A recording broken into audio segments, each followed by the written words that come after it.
I'm here in the frozen Alaskan rainforest, and I've brought my hot tent because it's supposed to be a blizzard tonight. Woo!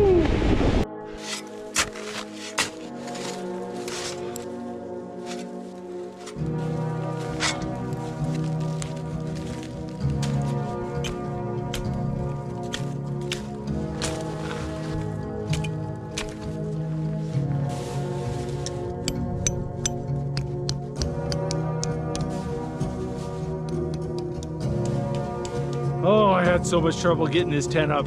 There's almost a 3-foot elevation difference from this side to this side. I had to do some funky stuff to get it to work.